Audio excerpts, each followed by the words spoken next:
In the heart of western Guatemala, in the town of Cajola, an entire way of life hangs delicately in the balance, and it all hinges on the steady flow of money sent from family members working in the United States.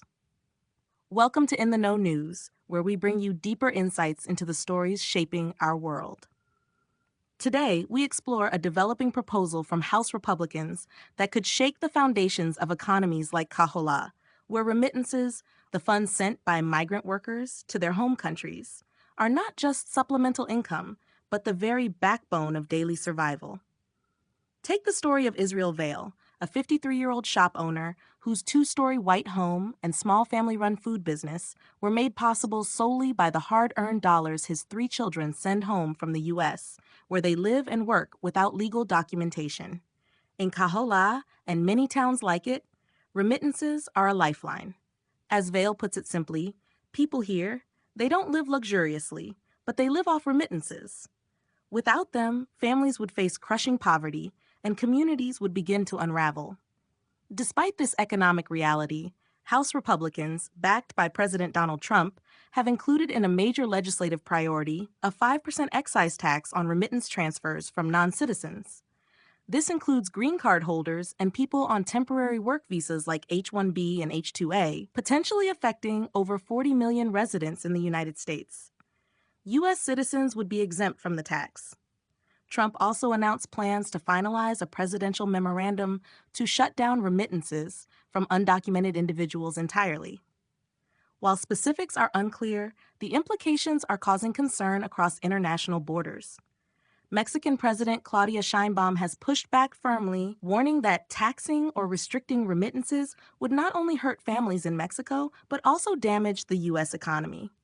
She stressed the moral and economic contributions of migrants, calling the proposed measure arbitrary and unjust. Her words underscore a critical point. Remittances aren't just charitable handouts. They represent an intricate web of economic ties between the United States and the developing world. Experts in migration and international economics agree. Manuel Orozco, a leading voice at the Inter-American Dialogue and Harvard's Center for International Development, warns that taxing or banning remittances would do more than just hurt foreign families. It could backfire. By reducing opportunities in home countries, these policies may actually increase migration to the U.S., as families lose the financial support that helps them stay. Any measure to reduce remittances will have a negative impact on the U.S. national interest, Orozco stated. Supporters of the proposed tax, including influential voices in Trump's circle, argue the opposite. Mark Krikorian from the Center for Immigration Studies sees this as a deterrent. If sending money becomes difficult, fewer people will choose to migrate. Vice President J.D. Vance, during his time in the Senate, co-sponsored the Wired Act, which proposed a 10% remittance fee to penalize illegal activities like smuggling. That bill didn't advance, but it signaled a growing interest in using remittance control as a tool for immigration enforcement. There is precedent for such taxation. Oklahoma passed a remittance fee back in 2009, charging $5 on transfers under $500 and 1% on larger amounts. Stephen Yates of the Heritage Institute supports this model nationally, seeing it as a way to fund immigration enforcement and curb illegal entries. Yet despite attempts in at least 18 states, most similar proposals have failed, signaling political and public resistance to taxing the flow of money that supports millions of families.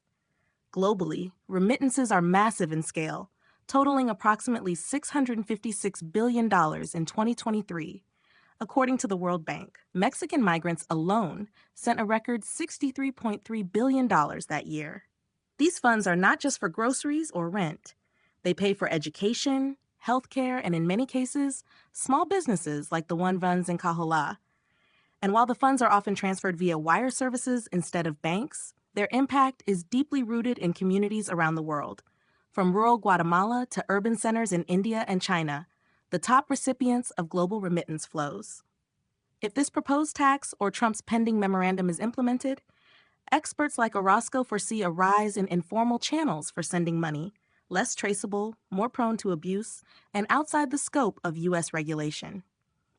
Even more critically, senders would likely send less meaning recipients would have fewer resources to stay in place and might be pushed toward migration out of desperation. Back in Kahala, that fear is already becoming real. Vale says his sales of staples like beans and sugar began dropping when Trump first took office, as families abroad started saving instead of sending. When Donald Trump won, many people stopped sending remittances or they began to save money, Vale said. Business dropped off a lot. Now, as Trump and House Republicans push new restrictions, the uncertainty is deepening. There's a lot of fear, Vale added. Fear that for the people that live here in Guatemala, there won't be work because the businesses will be all gone. This isn't just a debate about immigration. It's a question about economic lifelines, international responsibility, and the unseen threads that connect the U.S. economy to families across borders. The proposed tax may aim to curb illegal immigration, but it also threatens to destabilize communities, hurt small businesses, and potentially spark the very migration it seeks to prevent. At In the Know News, we aim to go beyond the headlines, to connect the dots, give voice to those on the ground, and bring you closer to the global implications of domestic policy decisions. As this debate unfolds, one thing is clear. Behind every remittance is a story, a family, and a fragile hope for a better life. Whether that hope survives may depend not just on dollars and policies, but on the deeper understanding of what those dollars really mean.